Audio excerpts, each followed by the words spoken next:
Should I say how excited I am? Come on.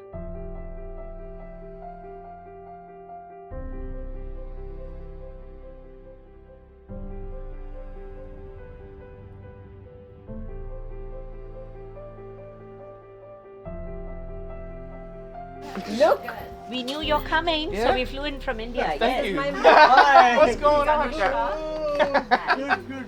Great to see you. Great.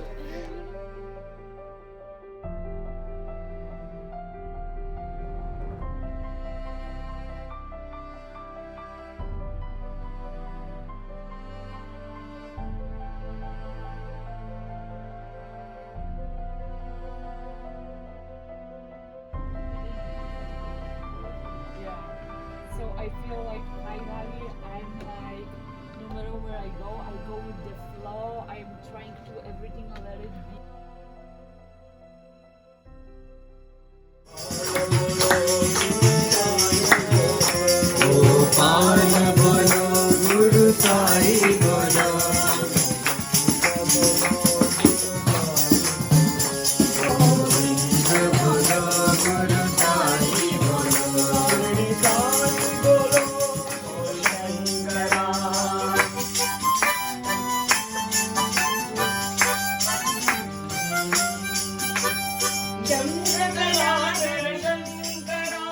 And I tell you a color, and then I throw it, and you have to catch that color.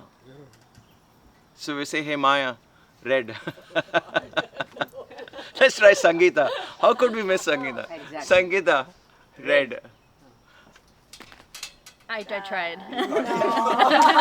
The yellow. So the idea here is, well, I mean, it's very difficult. But the idea is your hand and brain coordination. Your eye sees red, and your hand has to go and catch the red, right? So how quickly can you do it? So Yeah, I'm ready. I mean, no, you're turning it. That's advanced. So when you blue. Okay, that was easy. All right, Nag. We're gonna start spinning it. Or? Red. Okay, we can do a slight spin. Okay. Let's see. Red. No. Good.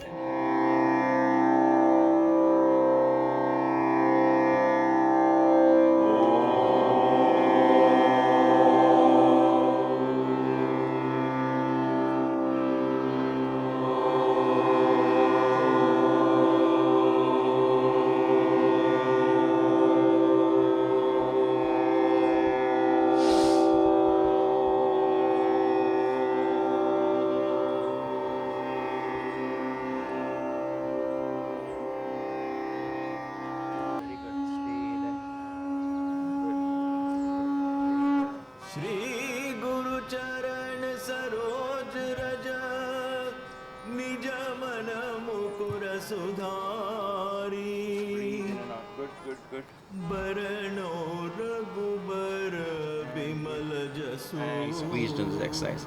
So let's practice only the Uddiyana Bandha. And you can take your left hand and feel it, how deep it's gone. You should feel the rib cage and the thing pulling in. So first inhale, exhale fully through the mouth. And once you finish exhaling, hold the breath out, pull the stomach in.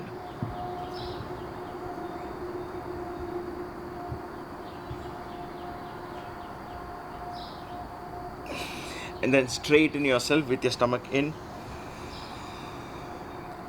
And stay there with that bandhas. And release it when you're done. May not be able to hold it long, right? So the bandha traya, how it's practiced, bandha traya, traya means three. So three bandhas. One is the mula bandha, the perineum muscles. The second one is jalandhara, where you lock the chin. And the third is uddiyana bandha, right? So you first do the mula bandha, then you inhale as you exhale jalandhara bandha, then you inhale as you exhale forward, you get into uddiyana bandha, which is the last, and then straighten yourself and then stay there with the breath held out as long as you can and experience that complete silence, because it's all locked, everything is locked, with your focus in the region of the chest. Your attention should be here, because this is pushing up here the Mula Bandha is locked in, so nothing can escape from there. So you're pulling everything up in the region of the chest, and this is locked. So you're activating Prana here. And then we practice asanas, basically with that Prana activated, correct? So let's try that a couple of times. Breathing in and out. Do one more round of 30 at your... Okay, so that's a really good way to warm up the body as well. Then we'll do 3 to 5 rounds. Exhale, come down, a good nice hamstring stretch. Lengthening your spine, flex up the cobra. This time take both your hands on the inside leg. Inhale as you exhale, lower your body down. Krishnasana. Try and see if you can get your elbows on the ground. Breathing. Immediately like Yeah. I'm trying. Yeah, see? So, very good. So what I noticed when you're jumping down, you're going one foot at a time. You're going like this. Yeah, because So can you, so that's what I'm saying, so can you try both feet up, both feet down? we should do a train with like people. Yeah, that's what Everyone we do should. as fun. Sometimes we just keep going. We don't want to go fast. It's just because these edges are a little funny.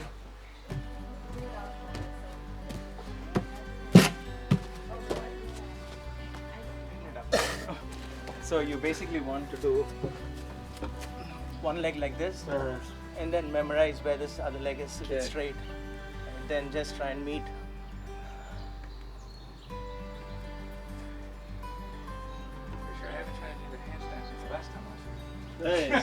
Prana, right? So prana is activated through many ways. So you have he is meditation, he does yoga, right? So he is called the yogi, but he is also about a vanara or a monkey jumps from place to place. So it's agility and jumping, all that activates the prana.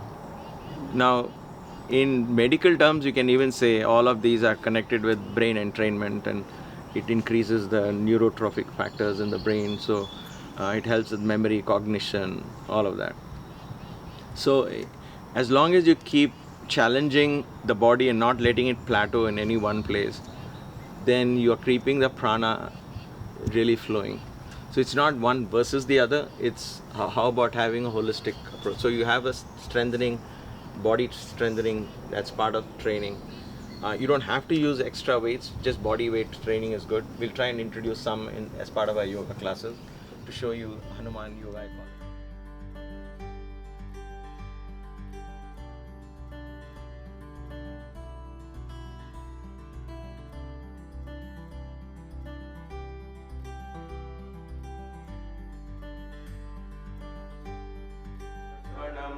Brahmahavihe Brahmagnau Brahmanahutam Brahmaiva tena gantavyam Brahma karma samadhinah Aham Vaishwanaro bhutva Praninam deham ashritah. So the essence of this chant is Brahmarpanam, Brahmahave, Brahma, Brahma. So everything is divinity. This food is divinity. The one who's eating it is divine. The process of eating is divine. So we're just contemplating on everything is divine. So we bring in a divine vibration as we consume this. The second part of it is Krishna says the divinity in our body resides in as the digestive fire, the digestive juices that's able to digest it. So we invoke the divinity there. So when we eat, food gets digested and so on. And the 4 types of food, we say we eat all the 4 types: solids, liquids, semi-solids, and we leave a little bit space for air. That's optional though. So that's what the chant is about. It's not a prayer asking or anything, it's just about reminding ourselves that, listen, everything is divine. The one who made it was divine, the food is divine, the flame that cooked it is divine, and the one who's eating it is also divine. Brahma, we call it. So, go ahead now. Okay, Maya is coconut milk. This is a coursemali. This is millets. Mixed millets, like it's combined millets. That is rasam. And this is What was your intention for this yoga workshop? And what do you hope the participants take home after this? So the whole premise of Kaivalya Yoga Gurkulam is the Gurukulam concept. That was the missing link during COVID times, where people can come and stay in in other words, live together, eat together, and apply the concepts that we learn in online classes or other philosophical classes, or what we learn through books and discourses of the masters and so on. How do we apply them? So the idea here is to actually have a one-on-one conversation in a much smaller setting, and learn to apply it, learn to eat the right kind of food, uh, and then practice, especially when it comes to yoga practice. It's one thing learning online where there is only instruction from one side, and now we have a two-way interaction, and I actually can see participants in front of me and they can see me and we can interact. So it's a whole different level of experience. And also about food, for example, when people hear about good food, they like it, they see the recipe, they watch a video, but when you actually taste it and you say, hey, that's not bad, I can have healthy food and still it can be really tasty, then they get the hang of what is eating healthy and all of that. So that's the idea behind holding a boot camp. Hopefully we should be actually ideally holding it 365 days a year, but we'll let the universe make that happen. What is the overall agenda for the 3 days? Like, what do you hope people take out from each of the workshops? Well, the bottom line is understanding the purpose of one's life, um, and carving our paths back home. Our true home is the spirit, and we need to find our way back there. Once we learn to rest in spirit, then we can come out more refreshed and carry on our day-to-day activities.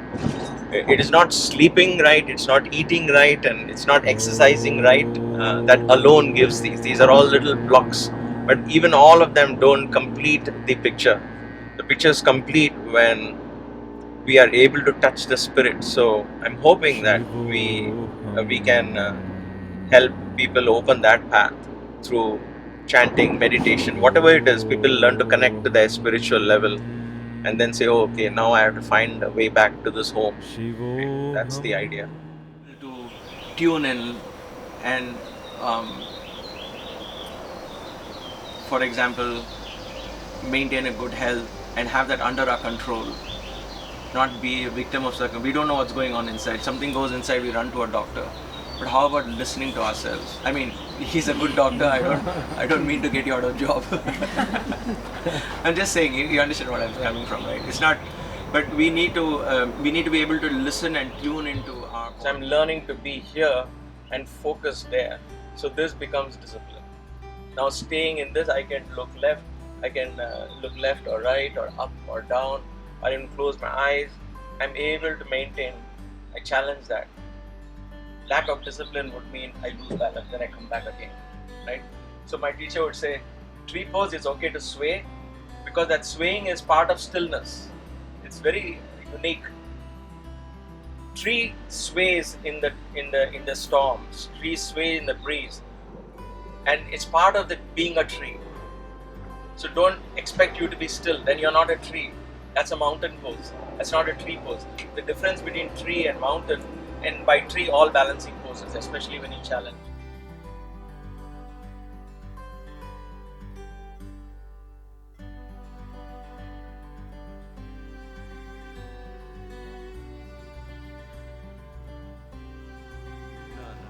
There used to be a fox.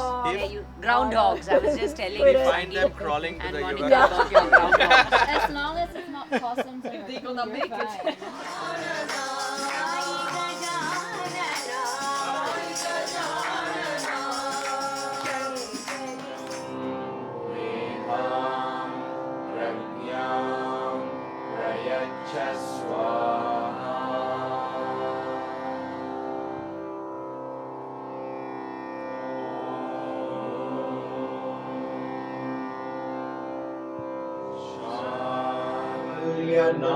Yogalingaya Namaha.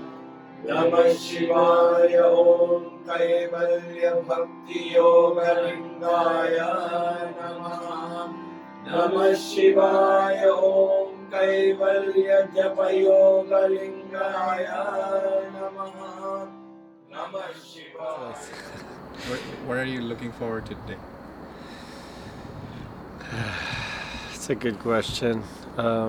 It's always good to deepen your practice after a few days. Even if you do yoga every day, if you do it for 3 or 4 days in a row, twice a day, it really opens up your body. So, What are you looking forward to today? I'm looking for deepen my practice and just stay within my mat, connect to my inner self and go with the flow. How are you feeling on day 2? Feeling great. What are you excited about? Everything. Food, yoga, bhajans. I was jealous of Andrew. What else? Whatever I'm gonna learn today during satsang. So excited to share with everybody. Soles of your feet into the body.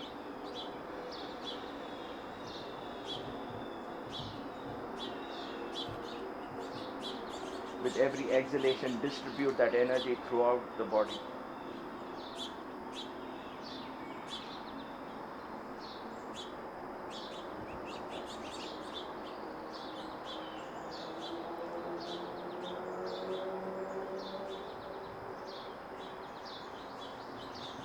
Lay the right palm on the floor or your fingertips on the floor, straighten your right knee, lean back, raise your left hand up.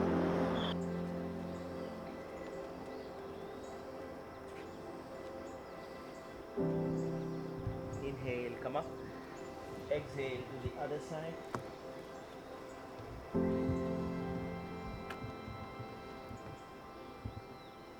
Stomach full. Okay, so it's a kind of mixed cuisine. Okay, so we have salad, which we can't do without.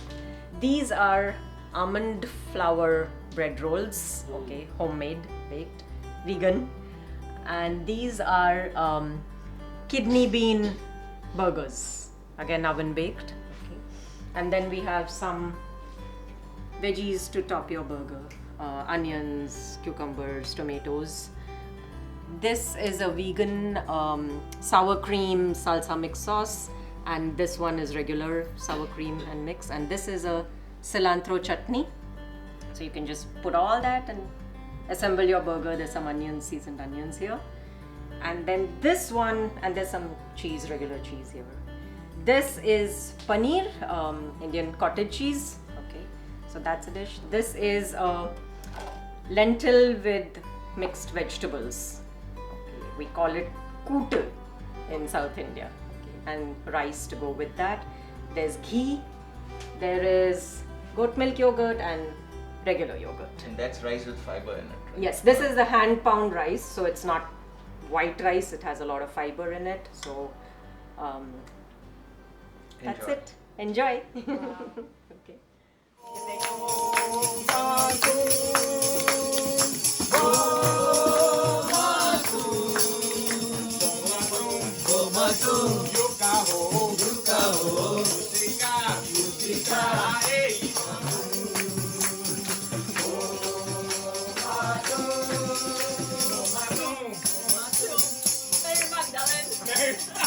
Mother Mary, Botica, Areito, Mother Mary, Botica, Areito, oh, Matu,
Kai Baba.